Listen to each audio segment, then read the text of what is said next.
जब हम नियमों की बात करते हैं तो हमारा मतलब पृथ्वी पर हुए उन अनुबंधों से नहीं है जिन्हें आप में से अधिकांश लोग नियम मानते हैं। हमारे यहाँ गुरुत्वाकर्षण का नियम है, समय और स्थान का नियम है। इसके अलावा और भी बहुत से नियम हैं। बल्कि हमारे यहाँ के यातायात और निवासियों के व्यवहार पर भी बहुत से नियम लागू हैं। हमारे द्वारा कहे गए नियम शब्द में हम सार्वकालिक, सनातन, सार्वभौम नियमों की बात कर रहे हैं। ये संख्या में इतने अधिक नहीं है जितना आप लोग मान बैठे हैं। यदि आप इन 3 नियमों को समझकर इनका उपयोग करने लगें तो आप ये भी समझ जाएंगे कि ब्रह्मांड कैसे काम करता है। आप ये भी समझ जाएंगे कि आपके अनुभव में आने वाली प्रत्येक वस्तु आपको कैसे प्राप्त हुई है। आप समझ जाएंगे कि आपको प्राप्त होने वाली सभी वस्तुओं के आमंत्रणकर्ता, सृजनकर्ता और आकर्षणकर्ता आप ही हैं। तब निश्चित ही आपको अपने जीवन अनुभवों का उद्देश्य नियंत्रण प्राप्त हो जाएगा। इस सब के बाद और केवल तभी मुक्ति का अनुभव कर सकेंगे, क्योंकि ये मुक्ति तभी प्राप्त हो सकती है जब आप ये समझ जाएं कि आपको जो भी कुछ मिल रहा है वो कैसे मिल रहा है। यहाँ हम आपको आपके भौतिक अनुभवों में खरे उतरने वाले खेल के नियमों का उल्लेख करेंगे। हमें इन्हें बताने का चाव इसीलिए भी है क्योंकि ये नियम सभी तरह जीवन के खेल पर लागू हैं, फिर चाहे वो भौतिक जीवन का अनुभव हो या अभौतिक जीवन का अनुभव। ब्रह्मांड के सबसे शक्तिशाली नियम, आकर्षण का नियम। आकर्षण का नियम सिर्फ यही कहना है कि जो एक जैसे होंगे उनमें खिंचाव होगा। आपने ध्यान दिया होगा कि जब आपके जीवन में कुछ बुरा घटित होता है तब सब कुछ गलत होने लगता है।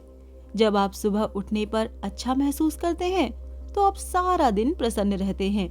वहीं जब आपके दिन की शुरुआत किसी के साथ लड़ाई करने से हो तो आपका वो दिन कई मायनों में बुरा रहता है।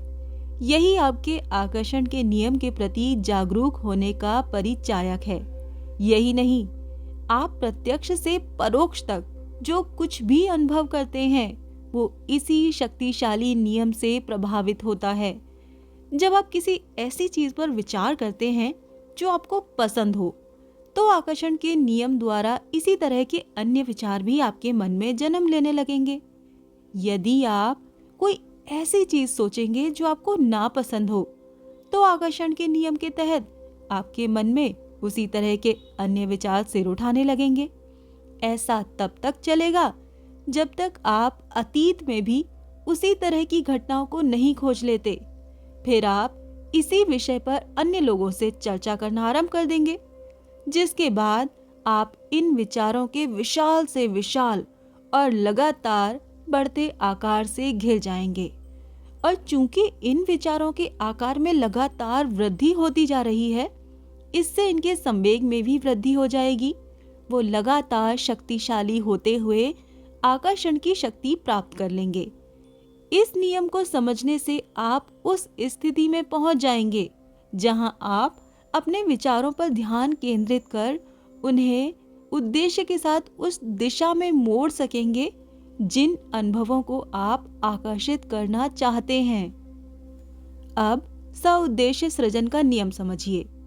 मैं जिस भी चीज पर विचार कर रहा हूँ उसे आकर्षित करना शुरू कर देता हूँ। जिस विचार से मेरी शक्तिशाली भावनाएं जुड़ जाती हैं, मैं उन्हें अधिक तीव्रता से आकर्षित करता हूँ। और जब मैं उन पर पूरी शक्ति से विचार करते हुए उनको सोचता हूँ तो इससे भावनाओं का उदय होता है और इसके बाद मैंने जिस चीज की आकांक्षा रखी होती है मुझे वो प्राप्त हो जाती है। इस तरह सउद्देश्य सृजन के 2 भाग होते हैं। जहाँ इसका भाग विचार है तो दूसरे भाग में आकांक्षा, विश्वास या स्वीकार्यता शामिल होती है।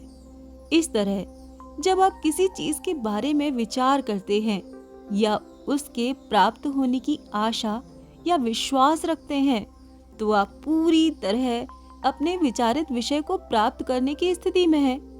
इस तरह आप जिस पर भी विचार करते हैं उसे पा लेते हैं, चाहे वो आपको पसंद हो या नापसंद हो।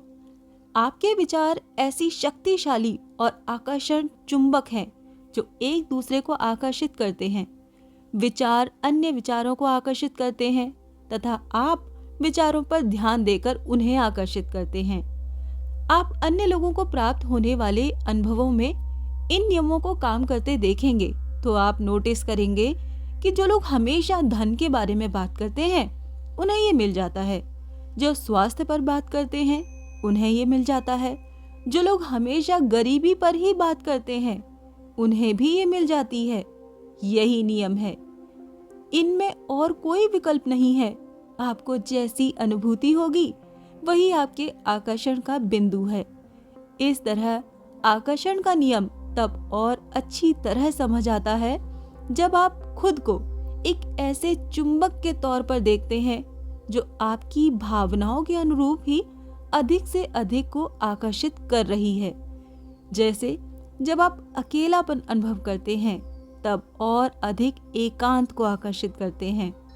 जब आप गरीबी अनुभूत करते हैं तब आप और अधिक गरीबी को आकर्षित करते हैं। जब आप बीमारी को अनुभूत करते हैं तब आप और अधिक रोगों को आकर्षित करते हैं।